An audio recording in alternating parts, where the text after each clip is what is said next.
Nice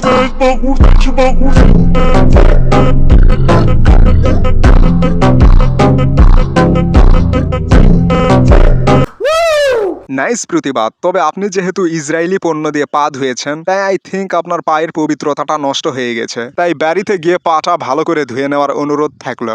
ঠিক আছে ঠিক আছে। তো হ্যালো গাইস, বিনোদনে ভরপুর আমাদের আজকের ভিডিওতে আপনাকে স্বাগতম।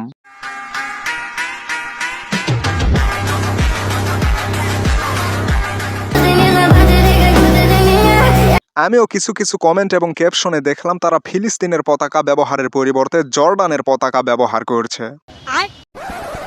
যে ঈমান তোমাকে মসজিদ পর্যন্ত নিতে পারে না, সেই ঈমান তোমাকে জিহাদের ময়দানে কিভাবে নিয়ে যাবে? ঠিক। দেখলাম কেউ কেউ জমশেদ মজুমদারের এই উক্তিটির সমালোচনা করেছে, আবার কেউ কেউ সমর্থনও করেছে। সমালোচনা করতে গিয়ে কেউ কেউ বলেছে নামাজ কালাম আর তসবি নিয়ে ব্যস্ত থাকলেই জান্নাত পাওয়া যায় না, জান্নাতে যেতে হলে যুদ্ধ করতে হবে। একই ভাবে আমিও বলতে চাই, নামাজের মতো একটি গুরুত্বপূর্ণ ইসলাম চর্চাকে বাদ দিয়ে শুধুমাত্র যুদ্ধে গেলাম, মারা গেলাম আর জান্নাত পেলাম, এতটাই সহজ নাকি? ঠিক বলেছো। নামাজ কালামের পাশাপাশি জিহাদের চেতনা অন্তরে লালন করাই ঈমানের দাবি বলে আমি মনে করি। ঠিক আছে ঠিক আছে। বেশি না, ফেনীর মেয়েরাই যথেষ্ট ইসরায়েলের জন্য।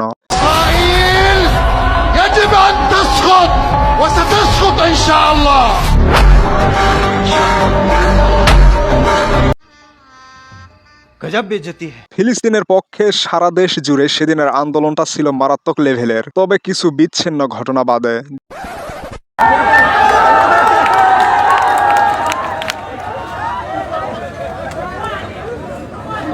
বলা ঠিক হবে কিনা জানি না, এগুলোকে বয়কট বলে না, এগুলোকে বলে লুটতরাজ। বাঙালি ফিলিস্তিন যেতে পারলে এটাই করতো।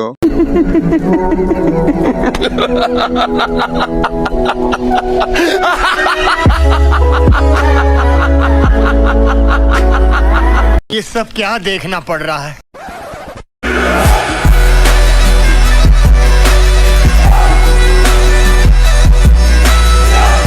কখনো কখনো মনে হয় এই সব ব্যবসায়ীদের সাথে এমনটা হওয়াই উচিত।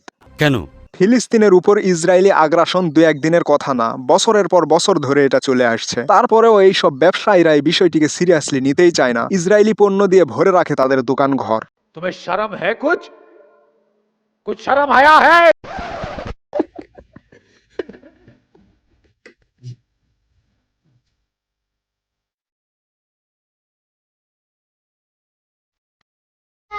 ভুক্তভোগী মহিলাটি জানালা দিয়ে মাথা বের করে চোরকে দেখতেছে। তো কাকিমা, আপনার দেখা ছাড়া আর করার কিচ্ছু নেই।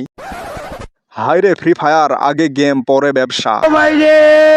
ভাই ও প্যানেল মে আর গুছাইছে মামুন ভাইয়ে লাচাইছে। যেহেতু আমিও খেলি তাই বুঝলাম যে ফ্রি ফায়ার খেলা এটা তোমার ইমোশন, তাই বলে এতটা অ্যাডিক্টেড হলে কি চলবে? না না, ভাতা লাগবে ভাতা লাগবে কারো ভাতা লাগবে ভাতা লাগবে কারো। আত্মসম্মান বোধ রয়েছে এমন কোন মহিলা খিদায় মরে যাবে তারপরেও বলবে না যে হ্যাঁ আমার লাগবে। রাস্তার উপর বিয়ের আয়োজন।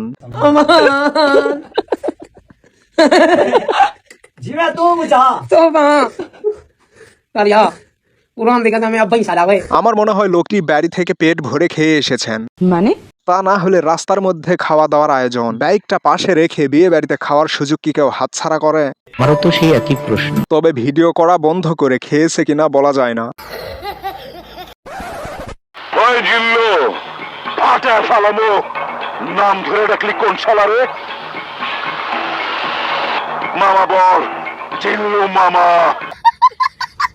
ভাইরে ভাই, বাঙালি কোত্থেকে কি খুঁজে বের করে। মুভিটা দেখে ভাবলাম যে জ্যাক, অ্যানিমেল, কেজিএফ, পুষ্পা কারো সাথেই মিল নেই, কিন্তু একটা মাত্র ভাইরাল ডায়লগ, সেটাও আবার লেজেন্ড মান্নার থেকে কপি। সাকিব তার পিএকে বলে, অপরদিকে মান্না তার মামাকে বলে।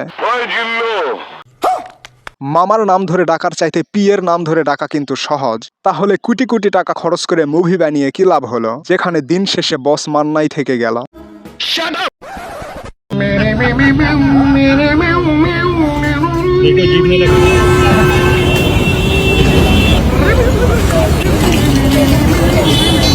পূর্বে দেখা ভিডিওতে ছেলেটি না হয় ফ্রি ফায়ার খেলছিল, তাই তার মনোযোগ ছিল না, কিন্তু এই কাকিমা কি এমন কাজে ব্যস্ত যে তার শখের ফুচকাগুলো ছাগলে খেলো? তবে কাকিমা যদি টিকটক দেখায় ব্যস্ত থাকে তাহলে ভুক্তভোগী মহিলাটি যদি কাকিমা হয় তাহলে আমি খুবই খুশি হব। তো গাইজ আজকের ভিডিওটি এ পর্যন্তই। ইসরায়েল ফিলিস্তিনের বিষয়টি ছাড়া ভিডিওটির বাকি অংশ শুধুমাত্র আপনাদের বিনোদনের উদ্দেশ্যে। তো ভিডিওটি ভালো লাগলে বন্ধুদের সাথে শেয়ার করবেন, চ্যানেলটি সাবস্ক্রাইব করবেন, আর ভিডিওটি লাস্ট পর্যন্ত দেখার জন্য I love you so much from the deepest corner of my heart.